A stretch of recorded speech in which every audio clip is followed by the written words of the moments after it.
سبيل الدموع سبيل مريح تنهد يا صاحي كي تستريح. اعوذ باللہ من الشیطان الرجیم بسم اللہ الرحمن الرحیم ورتل القرآن ترتیلا.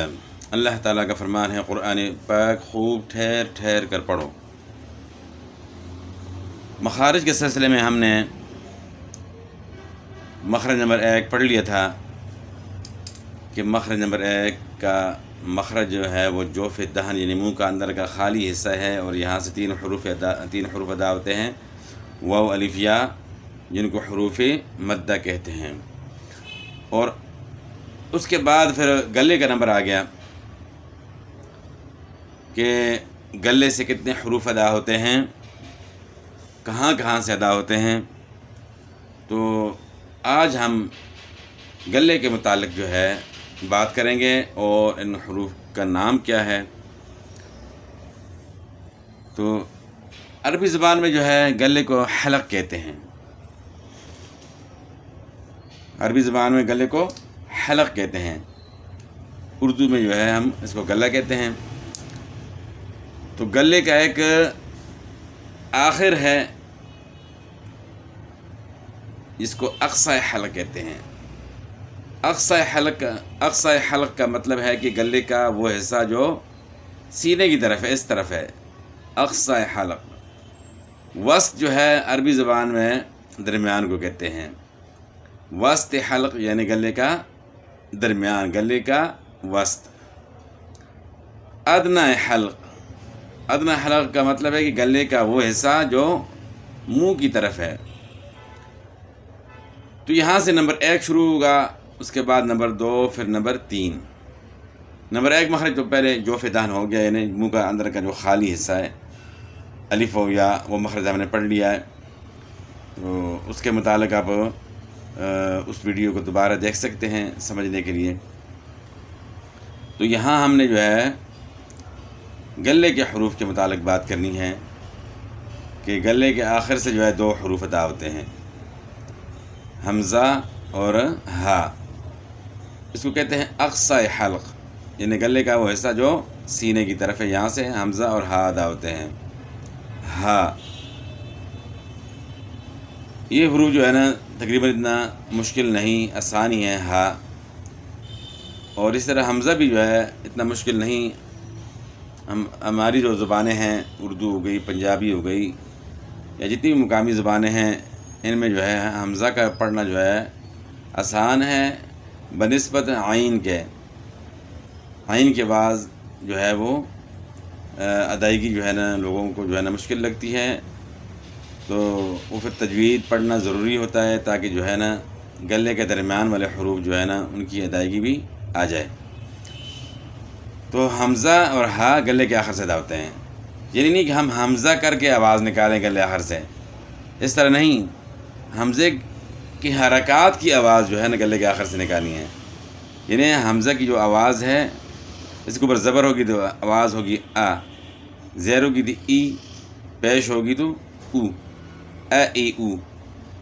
یعنی حمزہ خواہ عین کی شکل میں لکھا ہو یا الف کی شکل میں لکھا ہو، اس کے اوپر زبر یا زیر یا پیش ہوگی تو اصل میں آواز وہ ہے. حمزے سے مراد وہ آواز ہے، نہ کہ حمزہ کر کے آواز نکال. بعض لوگ یہ سمجھتے ہیں کہ حمزہ کر کے اس طرح گلے کے آخر سے آواز نکالنے کی کوشش کرتے ہیں.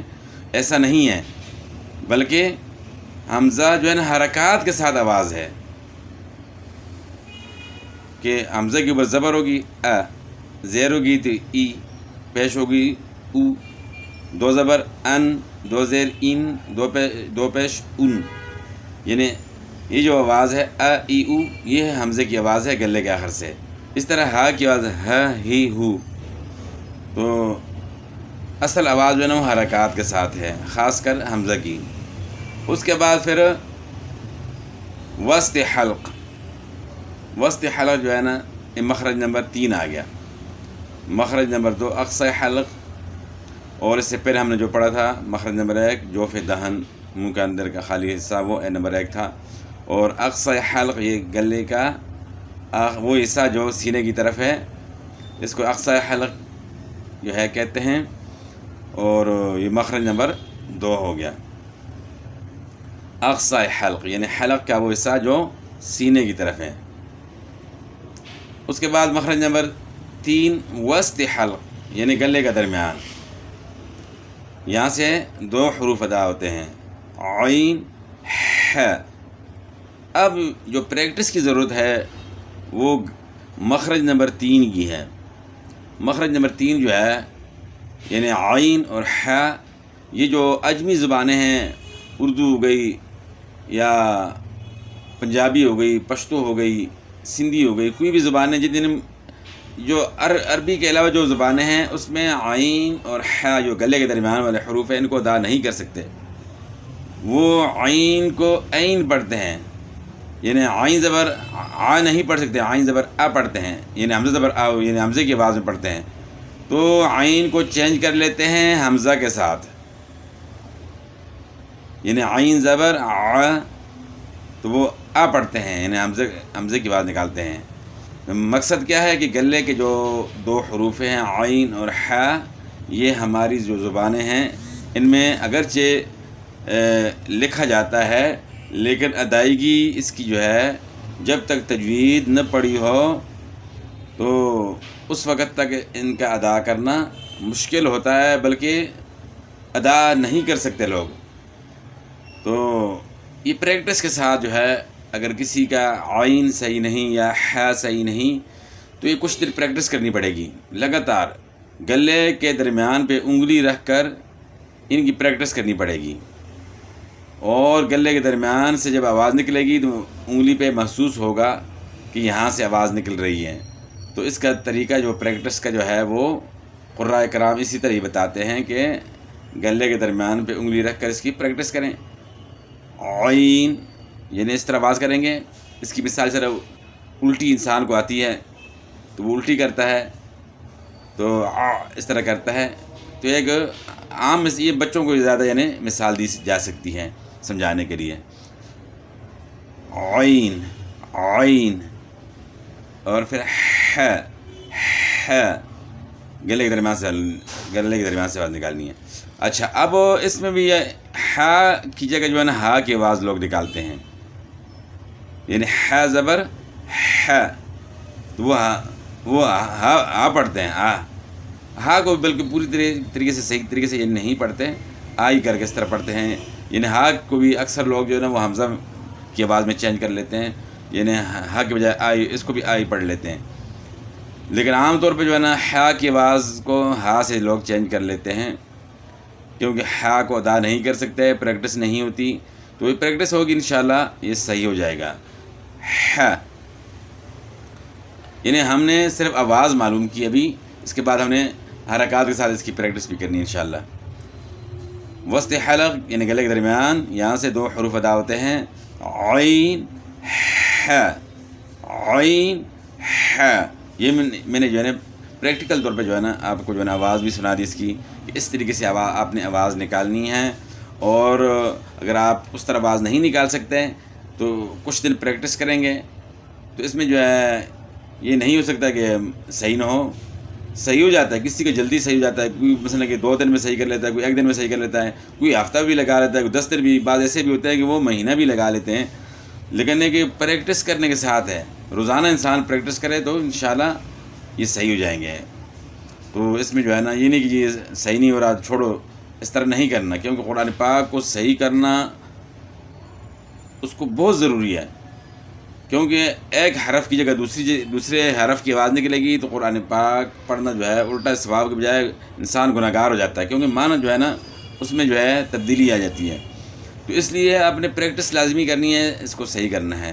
عین ح، عین ح، تو اس طریقے سے جو ہے نا گلے کے درمیان جو ابری ہوئی جو ہڈی سی ہے نا، یہاں آپ انہیں انگلی رکھیں گے تو یہاں ابری ہوئی ہڈی سی اس طرح جو لگے گی، تو یہاں سے آواز نکالنی ہوگی، عین ح۔ اچھا، اس کے بعد پھر مخرج نمبر 4 آ گیا ادنی حلق، اس کا نام ہے ادنی حلق،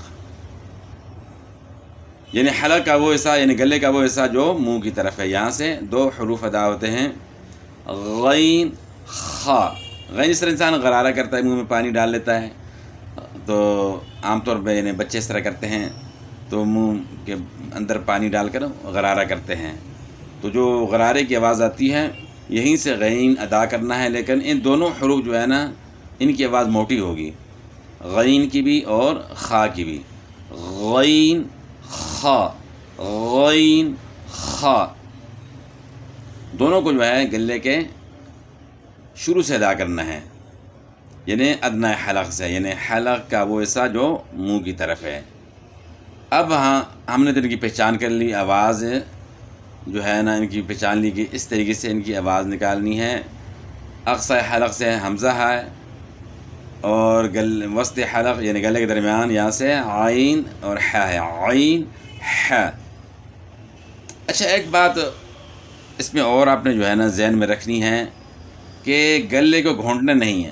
بعض لوگ عین اور ح کو اس طریقے سے پڑھتے ہیں کہ وہ گلے کو گھونٹ لیتے ہیں، بڑا اس طرح پڑھتے ہیں جو ہے نا، اس طرح کے طریقے سے پڑھتے ہیں بڑا زور لگا کر جو ہے نا، تو یہ بھی ایک قسم کی غلطی ہے، اس طرح نہیں پڑھنا ہے، آسانی کے ساتھ عین ح، عین ح، آسانی کے ساتھ، یعنی گلے کو گھونٹنا نہیں ہے۔ اگر گلا گھونٹا جا رہا ہے تو اس غلطی کو بھی دور کرنا ہے۔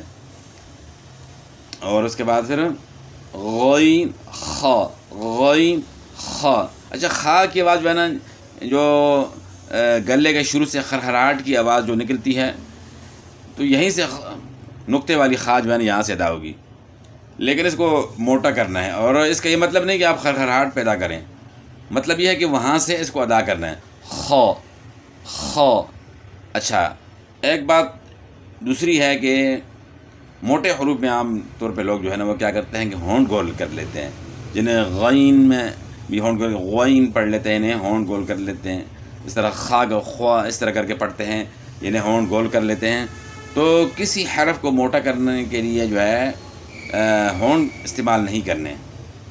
ہونٹ کہاں استعمال ہوں گے، ان سے کون سے حروف ادا ہوتے ہیں وہ انشاءاللہ آگے آئیں گے، لیکن یہاں جو ہے نا ان حروف کا ہونٹوں کے ساتھ تعلق نہیں، یعنی خاص کر جب کسی حرف کو ہم موٹا کریں گے تو زبان تالو کی طرف اٹھے گی۔ بعض حروف جو ہے نا ان میں زبان کی جڑ تالو کی طرف اٹھتی ہے، اور بعض حروف کو موٹا کرنے کے لیے زبان کا درمیان کو اٹھانا پڑتا ہے، تو اس طرح انہیں یعنی مطلب یہ ہے کہ زبان تالو کی طرف اٹھتی ہے تو حرف موٹا ہوتا ہے، تو آپ نے زبان کو جو ہے نا تالو کی طرف اٹھانا ہے، نہ کہ ہونٹ گول کرنے ہیں۔ غین غین خا خا۔ اچھا موٹے حروف جو ہے نا آپ جب ادا کریں، آگے بھی موٹے حروف آئیں گے، یہاں صرف غین اور خا ہیں، تو 7 حروف جو ہے جو ہمیشہ موٹے پڑ جاتے ہیں وہ ٹوٹل یعنی 7 حروف جو ہے نا 29 حروف میں سے ہیں۔ تو عربی زبان کے ٹوٹل 29 حروف ہیں، الف سے لے کر یا تک۔ تو ان 29 حروف میں یعنی یا جو 2 جگہ لکھی ہوتی ہے وہ ایک شمار ہوتی ہے، 29 ہیں اس طرح حروف۔ تو ان میں سے 7 حروف ایسے ہیں جو ہمیشہ موٹے پڑے جاتے ہیں، پر پڑے جاتے ہیں، تو زبان تالو کی طرف اٹھ جاتی ہے موٹا کرنے کے لیے۔ تو ابھی ہم نے صرف ان میں سے 7 میں سے 2 موٹے حروف بھی پڑھ لیے، غین اور خا، غین اور خا۔ اچھا ابھی ہم نے اس کے حرکات کے ساتھ اس کی پریکٹس کر کے پھر بات جو ہے نا مکمل کرنی ہے۔ اب حمزہ کی پریکٹس اس طرح ہوگی، ا ای او، ہا کی آواز ہ ہی ہو، عین کی آواز ع عی عو، ح کی آواز ح حی حو، غین کی آواز غ غی غو، خا کی آواز خ خی خو۔ تو اس طرح پریکٹس کرنی ہے۔ اور دوسرا طریقہ جو ہے نا وہ ان کو ساکن کر کے، یعنی حمزہ کو ہم ساکن کریں گے، اس سے پہلے حمزہ لگائیں گے۔ یہ اصول ہے تجوید میں کہ کسی حرف کو معلوم کرنا کہ وہ صحیح ادا ہو رہا ہے کہ نہیں اپنے مخرج سے، تو اس کا طریقہ یہ ہے کہ اس حرف کو ساکن کر کے اس سے پہلے حمزہ متحرک لانا ہوتا ہے۔ تو یہاں حمزہ ہے تو اس سے پہلے بھی حمزہ ہم لائیں گے، حمزہ زبر ا ا ای او، یعنی معلوم ہو گیا کہ آواز اپنے مخرج سے ادا ہو رہی ہے۔ اس طرح پھر ہا کی آواز اس سے پہلے حمزہ متحرک لائیں گے، اہ اہ اوہ، اس طرح عین کی پریکٹس اس طرح کریں گے کہ او، اس کے بعد ہا کے اح اح، غین کی اغ اغ اغ، خا کی اخ اخ اخ. اس طریقے سے آپ نے جو ہے نا پریکٹس کرنی ہے. لیکن یہ حمزہ متحرک پہلے اس حرف کو ساکن کر کے اس سے پہلے حمزہ متحرک اس وقت آپ لائیں گے جب پہلے ویسے آپ ان کو جو ہے نا صحیح کر لیں. اس طرح بھی ہا ہو گئی یا ح، عین، اس طرح غین، خا. پہلے آپ نے اس طرح نہیں پریکٹس کر کے ان کو صحیح کر کے اس کے بعد آپ نے معلوم کرنا ہے کہ ابھی حرف صحیح ہے یا نہیں ہے. اس کے بعد آپ نے جو ہے حرکات کے ساتھ جو ہے نا پریکٹس کرنی ہے. حرکات کے ساتھ زبر زیر پیش کے ساتھ یعنی پریکٹس کرنے کے بعد پھر ان کو ساکن کرنا ہے، یعنی اوپر یعنی جزم لانی ہے. اس سے پہلے حمزہ متحرک یعنی زبر زیر پیش والا حمزہ جو ہے نا وہ لانا ہے. تو اس طریقے سے ان کی جو ہے نا پریکٹس ہوگی تو انشاءاللہ یہ حروف صحیح ہو جائیں گے. تو آج ہم نے جو ہے نا 3 مخارج پڑھے جن کا تعلق گلے سے ہے. تو منہ کا خالی سا اور گلے کے حروف الحمدللہ ہم نے پڑھ لیے. تو پھر انشاءاللہ جو ہے نا مزید آگے جو ہے جو مخارج آئیں گے، جو حروف آئیں گے کہ وہ کہاں سے ہوتے ہیں، وہ انشاءاللہ اگلے سبق میں انشاءاللہ. ٹھیک ہے. السلام علیکم ورحمۃ اللہ وبرکاتہ.